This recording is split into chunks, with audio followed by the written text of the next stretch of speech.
Buying half a sailboat was the most reckless thing I had ever done, and I knew it before the pen even touched the paper. I stared at the purchase agreement spread across the tiny cabin table while Cal stood beside me, grinning like we had just won something instead of committed ourselves to years of repairs, marina fees, and whatever else a 28-foot boat could demand from two men who had never owned anything more complicated together than a shared streaming subscription. "You're thinking too hard again," he said. "I'm calculating." "You calculated 3 times. 4. That made his grin wider. Outside, halyards clicked against aluminum masts in the afternoon breeze. Through the open hatch, I could see the marina shimmering beyond the dock and the faded blue stripe running along the hull of the boat we were apparently about to call ours. The seller had already signed. Cal had already signed. Only my name was missing. "You can still back out," Cal said. I looked at him. His tone was casual, but something in his expression wasn't. For the first time all afternoon, he wasn't looking at the boat. He was watching me. I signed. Cal exhaled, almost like he had been holding his breath. "There," I said. "Financial irresponsibility officially documented." "Our financial irresponsibility." He picked up the papers before the breeze could scatter them and tapped them into a neat stack. That word landed strangely. "Ours." The seller laughed from the cockpit. "You two got plans for her?" Cal answered before I could. "First we fix the rigging. Replace that ugly cabin light Elliot hates. Then maybe take her south once we trust ourselves not to sink." "I never said I hated the light. You called it an electrical crime." "It is." The seller shook his head. "You know, for what you boys paid together, you could have found something newer." Cal shrugged. "This one's right." The seller glanced at him. "Thought you were looking at bigger boats before." For half a second, Cal went still. Then he smiled and handed me the keys. "Bigger isn't always better."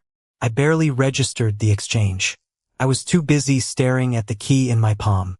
Later, after the seller left, Cal stood on the dock with his hands on his hips, studying the chipped paint and weathered deck like he could already see what the boat would become. "We have work to do," I said. "We do. And you realize this could take months." "I know. Possibly a lot of money." "I know." I waited for him to look worried. Instead, he looked at me. "Worth it." I assumed he meant the boat. At the time, I had no reason to think otherwise. For the next 3 weeks, the boat became the center of our evenings and most of our weekends. I approached the repairs the way I approached everything else. Lists, measurements, labeled containers, and enough research to make Cal accuse me of preparing for a maritime licensing exam. He approached them with a screwdriver in his back pocket and unreasonable confidence. "You cannot just take that apart," I told him one Tuesday evening. "I absolutely can. Do you know how to put it back together?" Cal paused with one hand inside the open panel. "Probably. That is not an answer. It's an optimistic answer." We argued constantly at first.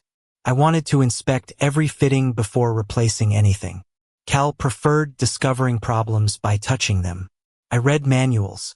He watched me read manuals and then asked for the useful parts. Somehow it worked. By the second weekend, I could predict when he would need a wrench before he asked. He learned that if he moved my tools without telling me, I would spend 10 minutes searching for something 6 inches from where I had left it. He stopped moving them. Mostly. What surprised me wasn't that we became efficient. Cal and I had been friends long enough to know each other's habits. It was everything that happened after the work should have ended. One Friday, we finished replacing the cabin light just before 8. I switched it on and warm light filled the cramped interior. Cal leaned against the doorway. "Better." "Much." He wasn't looking at the light. He was watching my face. When I smiled, something softened in his expression. "There," he said quietly. "Worth replacing." I looked up at him, but he had already turned toward the cockpit. We could have gone home. Instead, Cal disappeared down the dock and returned with takeout from the Marina Cafe. "I thought we were finished," I said. "We are." "Then why are we eating here?" He handed me a container. "Because I'm hungry." "You own an apartment." "So do you." "That doesn't answer my question." He sat beside me in the cockpit, close enough that our shoulders almost touched. "Eat, Elliot." So I did. The marina grew quieter around us as daylight faded. For once there was nothing left to tighten, clean, measure, or repair. Still, Cal made no move to leave. He had also begun rearranging his schedule around our evenings aboard. Twice I suggested postponing work because he had other plans. Twice he moved those plans instead. "You don't have to keep doing that," I told him. "I know." The answer bothered me more than it should have. A few nights later, after we finished another small repair, Cal stretched out across the cockpit bench and looked around with obvious satisfaction. "Our place is starting to look decent." I turned toward him. "Our place." He blinked, then laughed. "Our boat, right? That's what I meant." I told myself it was nothing, just like the takeout was nothing. The changed plans were nothing. The way he always seemed to check my reaction before admiring something we had fixed was nothing. But when I drove home that night, I realized I was already looking forward to the next evening aboard. Not because there was another repair waiting, because Cal would be there. By the time we were ready for our first real sail, I had checked the weather forecast 6 times. Cal discovered this while I was inspecting the lines at the dock on Saturday morning. 6. The forecast changed twice. By 2 degrees. The wind changed. Barely. I looked at him. "Do you want me prepared or not?" Cal stepped aboard carrying the last of our gear. "I want you exactly as prepared as you apparently need to be." I should have been annoyed. Instead, I smiled. We left the marina under a bright sky, both of us more careful than either wanted to admit. For the first hour, everything felt like a test. Every line seemed capable of tangling. Every change in wind made me check something. Cal moved around the deck with the confidence of someone who trusted himself to adapt faster than circumstances could surprise him. I trusted preparation. He trusted instinct. Out on the open water, we discovered we needed both. During one maneuver, Cal started adjusting before I caught the problem. "Wait," I said. "Not yet." He looked toward me. "Give me 10 seconds. There was a moment when he could have ignored me. Normally, Cal would have trusted his own red. Instead, he stopped. I checked the line, corrected its position, then nodded. "Now." He moved immediately. The sail filled cleanly. Cal looked back at me with a grin. "Okay, Captain Spreadsheet. Never call me that again. You just saved us from making that significantly uglier. Then show some respect." "I am showing respect." His expression suggested otherwise, but the warmth behind it stayed with me. Later, I was the one who misjudged how quickly I needed to move. Nothing serious happened, but my foot slipped against the deck and I caught myself hard on the rail. Cal was beside me almost immediately. "You okay?" "I'm fine." "You sure?" "Yes." He studied my face. I glanced toward the deck. Nothing happened. I wasn't asking about the boat. The words hit me with embarrassing force. Cal seemed to realize it too, because neither of us spoke for a second. Then he stepped back. "Good," he said, because explaining to the marina how I lost my co-owner on our first proper sail would be humiliating. I laughed, and the moment loosened, but it didn't disappear. By afternoon, we had stopped behaving like 2 inexperienced men trying not to make mistakes. We were working together. I called something out and Cal responded. He noticed a shift before I did and I adjusted without questioning him. I had never understood how intimate trust could feel until then. On the return toward the marina, my phone buzzed inside my bag. When I checked it, I found a reminder about the professional certification program I had been considering.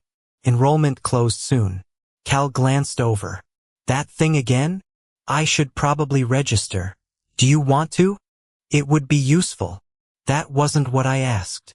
I put the phone away. Not everything has to be about what I want. No, but occasionally it should be. He didn't tell me what to do after that. That made his question harder to dismiss.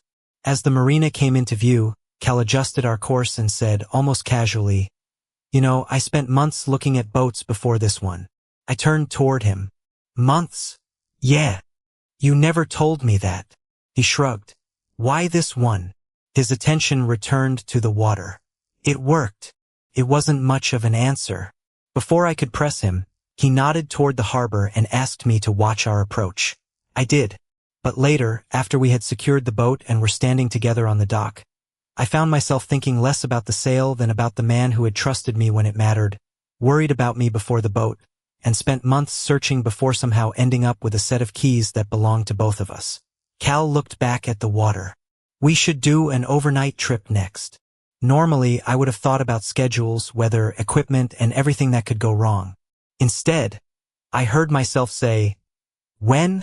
The overnight trip happened 2 weekends later. I had spent the days before it checking forecasts, tides, anchorages, and every piece of equipment aboard. Cal had spent most of that time making fun of me, right up until a change in conditions forced us to abandon the route we had planned. Nothing about it was dangerous. It was simply enough to remind us that the water did not care about my schedule. We can keep pushing, Cal said, studying the coastline. We could. But I pointed toward a sheltered cove we had already discussed as an alternative. Cal looked at me, then changed course without argument. By early evening, we were anchored sooner than expected. For the first time since buying the boat, there was nowhere we needed to go and nothing urgent left to do. We ate a simple dinner in the cockpit while the light faded over the water. Without the marina around us, everything felt strangely contained. The boat, the quiet cove, Cal sitting across from me with his sleeves pushed up and one foot braced against the bench. You hate this, he said. What? Not having a plan for the next 6 hours. I have a plan. Sleeping isn't a plan. It is absolutely a plan. He laughed.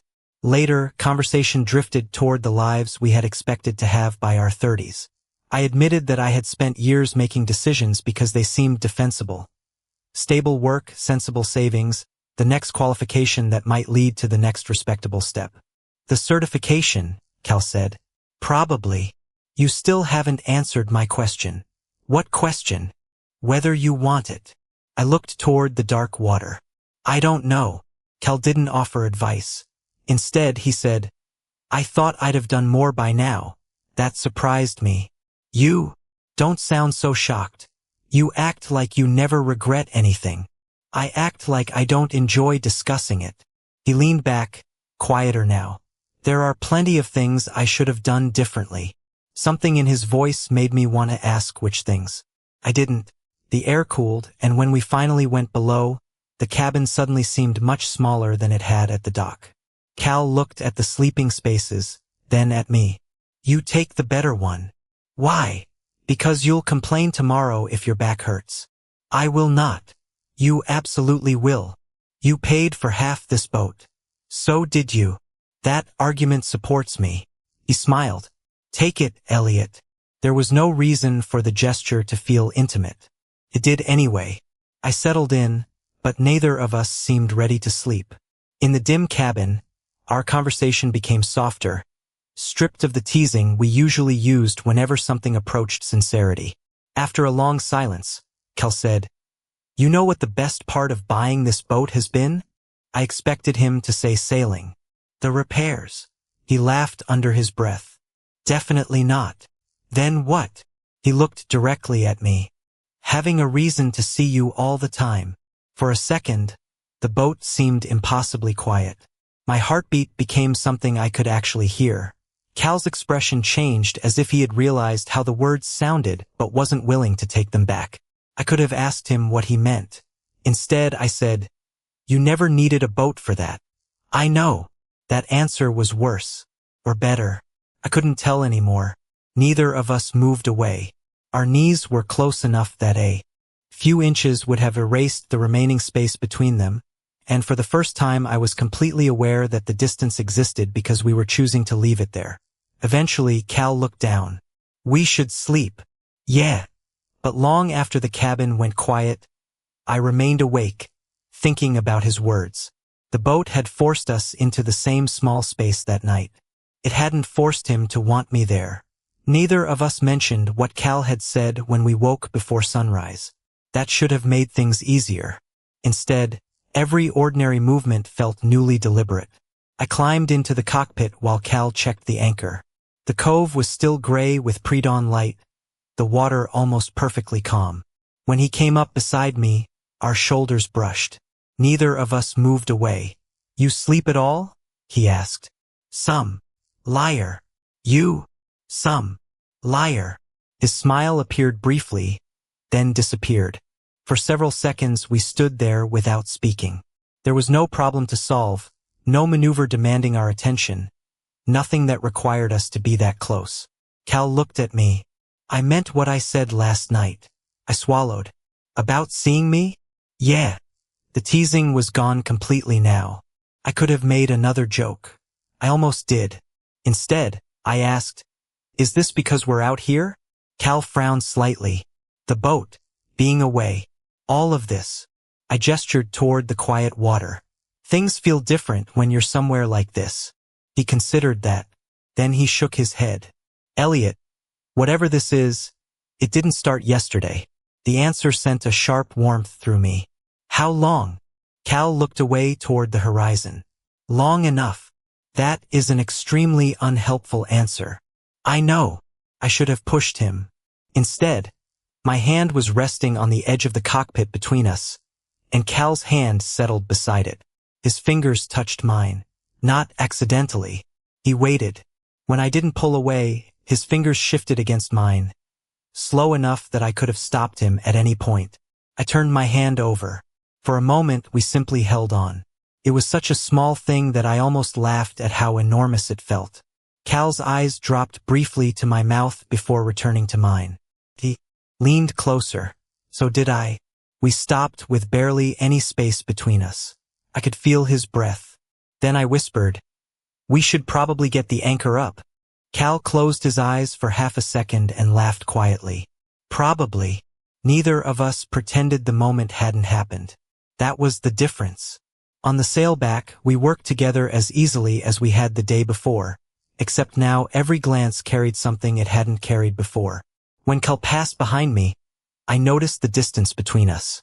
When he handed me a line, our fingers touched and neither of us treated it as meaningless. Whatever boundary had existed between friendship and something else, we had crossed enough of it that I could no longer claim not to see it. My phone buzzed once we were close enough to shore for me to check it safely. The certification enrollment reminder. Final day. I stared at the message. Cal noticed. Deadline? Yeah. He waited. For once, I didn't ask what he thought I should do. I thought about the program itself. Not the boat. Not Cal. The months of weekends I would give it, the qualification at the end, the next sensible box I could check. Then I thought about how often I had described it as useful and how rarely I had ever described wanting it. I closed the reminder. You're not registering? Cal asked. No, his eyebrows rose. Because of this trip? No, I surprised myself with how certain the answer felt. Because I don't actually want it enough. Cal nodded once. No congratulations. No claim that he had been right. That made the decision feel entirely mine. When we reached the marina, I expected returning to land to restore some kind of normality. Didn't. We secured the boat, checked everything twice, and stood on the dock with no practical reason left to remain together. Cal looked at me. I looked at him. I now knew one thing I hadn't known when we'd left. Whatever was happening between us had started before that quiet cove, before our hands touched, before I'd spent a sleepless night wondering what he meant. What I still didn't know was how much earlier, or why a man who had apparently spent months looking for a boat had eventually decided the one he wanted was the one he could own with me. The week after our overnight trip should have made everything less intense. We were back on land. I went to work. Cal went to work. The boat stayed at the marina instead of carrying us somewhere quiet enough to make every glance feel significant. Nothing reset. Cal texted me even when we had no repairs planned. I caught myself checking my phone for him. When we met at the marina that Saturday for routine maintenance, neither of us mentioned the moment when we had almost kissed, but we no longer behaved as if it had been an accident either. Cal gave me space. That somehow made me more aware of him. We were checking supplies below deck when he said, I got offered something. I looked up. What kind of something? Work. A project in another coastal city. For how long? Several months. The answer landed harder than it should have. When? Soon. I stared at the storage compartment in front of me as if it required intense concentration. That sounds good. It is. You should take it. Cal was quiet. I kept organizing supplies. Finally, he said, "There's the boat." I looked at him. If I go, what we planned gets complicated. The word that had once made me curious now made my chest tighten. We can work it out, I said. Maybe. You could sell me your share. Cal's expression changed. It was small, but I saw it. Or, I continued, because practicality was easier than asking why he looked hurt. We could sell the whole thing. Depends what makes sense. Right? He climbed back into the cockpit. I stayed below longer than necessary. For days afterward, I told myself I had responded correctly. Cal had an opportunity. Adults adjusted plans. Joint ownership was a logistical arrangement, not a promise that either person would organize his future around the other. Except the thought of sailing without him made the boat feel strangely empty before he had even left. The following weekend, I brought our purchase documents aboard because I wanted to check the ownership terms before we discussed options again. Cal was on deck while I sorted through the folder below.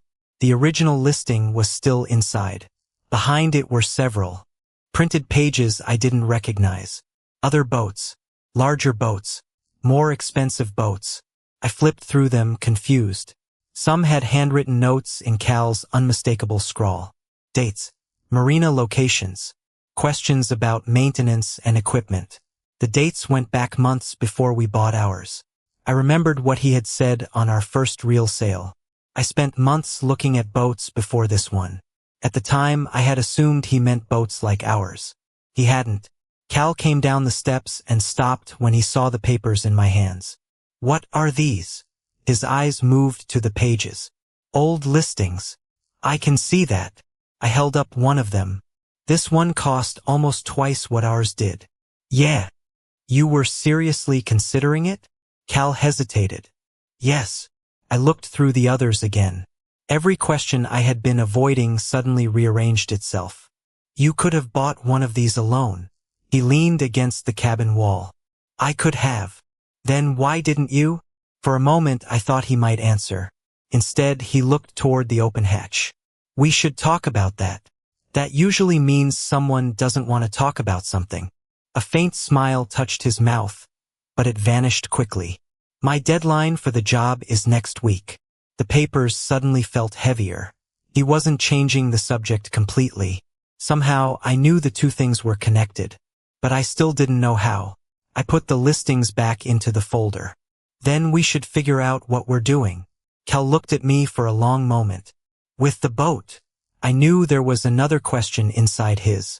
I wasn't brave enough to answer it. So I said, yeah, with the boat. This time, when he looked away, there was no mistaking the disappointment on his face. Cal's deadline arrived on Friday.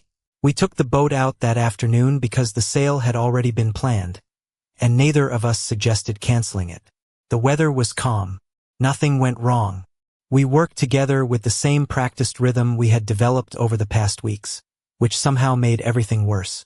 Every time Cal adjusted a line before I asked, every time I anticipated where he needed me, I thought about how easily all of this could disappear. By the time we returned to the marina, I had convinced myself that being reasonable was the kindest thing I could do.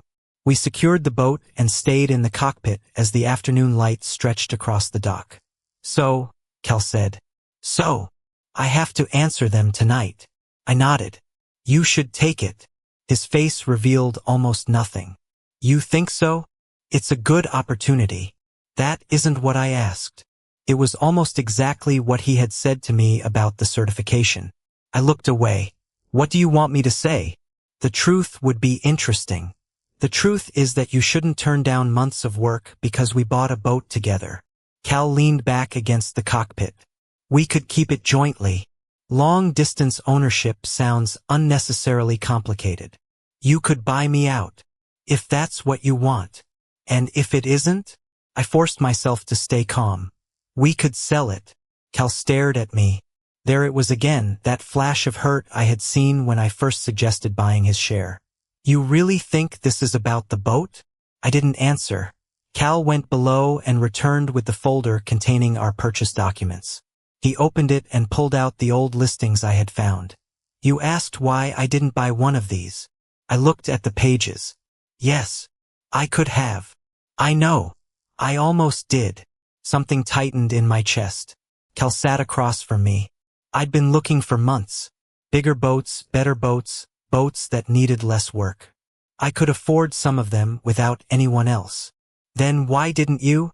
Because every time I imagined actually owning one, I imagined doing it alone. He paused. And I didn't want that. I couldn't move. Cal looked directly at me. Then you started talking about wanting to do something different. Something that wasn't another responsible decision or another weekend spent doing exactly what you'd done the weekend before. I remembered those conversations. I hadn't known he had been listening that closely. So I started looking at boats you could afford half of. The marina seemed to go silent around us. You chose this boat because of my budget? I chose this boat because you could buy it with me. Every strange detail from the past weeks shifted into a different shape. Our place. The evenings he had stayed after the repairs were finished. The way he had watched me sign the purchase agreement. The relief I had seen when I finally did. You could have had a better boat. Cal gave a small, tired laugh. Elliot, I wasn't trying to get the best boat. His eyes held mine. I was trying to get you on one with me. I finally understood. The boat had never created whatever Cal felt for me. It had been something he built around those feelings before I even knew they existed. And now I had spent days explaining how easily we could dismantle it. Cal closed the folder. I'm going to take the job. My stomach dropped. You should. I know. He stood. We don't have to decide about the boat tonight. Cal? You've been pretty clear about what makes sense. That wasn't what I wanted him to believe. But every practical answer I had given him said otherwise. He stepped onto the dock. I watched him walk away without stopping him. Then I looked around the cockpit of the boat I had once been terrified to own. Half of it could become mine. All of it could become mine. For the first time, I understood that neither option felt remotely like winning. The next morning, I went back to the marina alone. Nothing was wrong. That was what made it impossible to hide from myself. The water inside the harbor was calm. The boat sat exactly where we had left it. There was no changing weather to manage, no difficult maneuver demanding my attention. No problem Cal and I needed to solve together. I stepped aboard and stood in the cockpit. Everything was still there. The repaired rigging. The cabin light I had called an electrical crime. The storage compartments we had organized. The places where we had eaten takeout after finishing work we could have used as an excuse to go home. I could keep all of it. And suddenly I didn't want any of it without him. I took out my phone. For once, I didn't plan what I was going to say. I called Cal and asked him to come to the marina. He arrived less than an hour later. When he stepped onto the dock, he kept his hands in his pockets. Something wrong with the boat? No, his expression tightened slightly. Then what happened? I finally stopped talking about the boat. Cal said nothing. I stepped onto the dock, so there was nothing between us except a few feet of weathered wood. I don't want to buy you out. Okay. I don't want to sell it either, Elliot. And I don't care if keeping it together becomes inconvenient while you're gone. He watched me carefully. We can change the sailing schedule. We can figure out the distance. If you're away for several months, then you're away for several months. You were the one saying long-distance ownership didn't make sense. I was hiding inside logistics. That stopped him. I forced myself to keep going. Yesterday, when you told me why you bought this boat with me, I realized I'd been asking the wrong question. Cal's voice was quieter when he answered. What question? Whether I wanted the boat enough to make all of this complicated. I looked back at it, then at him. I don't. His face fell before I could finish. I want you enough. Cal went completely still. My heart was pounding harder than it ever had on open water. I thought buying half a boat was terrifying because it was a commitment, I said. But the boat isn't the part I'm scared of losing. I stepped closer. I never wanted to sail without you, Cal. I just took too long to understand that sailing wasn't the thing I wanted most. For several seconds, he didn't speak. Then he asked, "Are you saying this because I'm leaving?" "No. I'm saying it because your leaving made it impossible for me to keep pretending I didn't know. And the job. Take it." He searched my face. "I mean it. I don't want you to give it up to prove something to me. I want us to figure out what comes after you take it." Us. Yes. The word felt frightening. It also felt right. Cal stepped closer until barely any distance remained between us. "You know," he said softly, "I have been trying to get you to say something remotely like that for weeks. You could have been clearer. I bought a boat with you. That is not a recognized form of romantic communication." He laughed, and the tension between us finally broke. Then his expression softened. "Can I kiss you?" There was nothing accidental about the question. No quiet cove. No adrenaline. No excuse. "Yes." His hand came gently to the side of my face, and when he kissed me, I kissed him back without stopping halfway this time. When we separated, neither of us moved far. "So," Cal said, smiling, "boyfriends?" I laughed. "You're asking that while standing beside a jointly owned sailboat? I've learned not to rely on implication with you." "Yes, boyfriends." Cal kissed me again. Behind us, the boat remained tied quietly to the dock. For weeks, I had thought it was the thing holding us together. Now, for the first time, we didn't need it to. A few weeks later, Cal's work arrangement had begun, and the boat was still ours. His schedule was less convenient now. That turned out to be exactly what we had agreed it could be. Inconvenient, not impossible. On a morning when he was back, I reached the marina before him and started preparing the boat for a short sail. There had been a time when arriving first would have sent me immediately into checklist mode. I still had the checklist. I had not become a different person. I had simply stopped assuming that the safest available choice was automatically the right one. Letting the certification deadline pass had been part of that. I hadn't abandoned some secret dream for Cal or traded my future for his. I had finally admitted that the qualification belonged to a version of my life I thought I was supposed to want. Cal's job was different. He wanted it, so he had taken it. And I wanted him, so we were learning how to make both things true.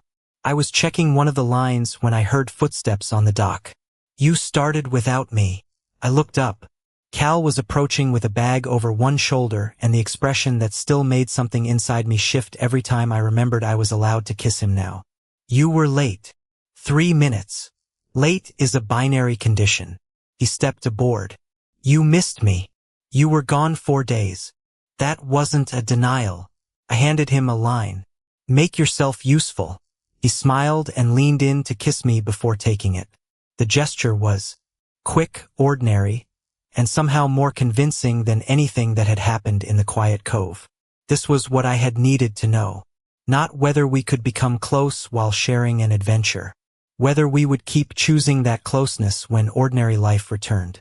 We finished preparing the boat together. Before we left the dock, I went below to check something and switched on the cabin light. Warm light filled the space. Cal appeared behind me. "Still hate it." "I never hated this one." "You hated the old one. It was an electrical crime." "I remember." Of course he did. I looked around the cabin at everything we had repaired together, then remembered the first afternoon we had stood there with purchase papers between us. Back then, I had believed signing my name beside Cal's was the most reckless commitment I had ever made. I understood now how easy that commitment had been. The difficult one had been admitting that I wanted more than shared ownership, more than weekends on the water, more than an adventure I could safely describe as temporary.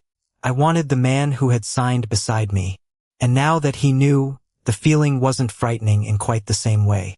We climbed back into the cockpit. Cal untied the last line and looked toward the harbor. "So," he said, "where do you want to sail next?" A few months earlier, I would have started calculating distance, weather, timing, and everything else that could determine the answer. Those things still mattered. But as I looked at Cal, I realized the destination wasn't the part that made me smile. Wherever we went next, I was already thinking about it as somewhere we would go together. Our next route? I asked. Cal smiled. Our next route. This time, when he said our, neither of us needed to correct him.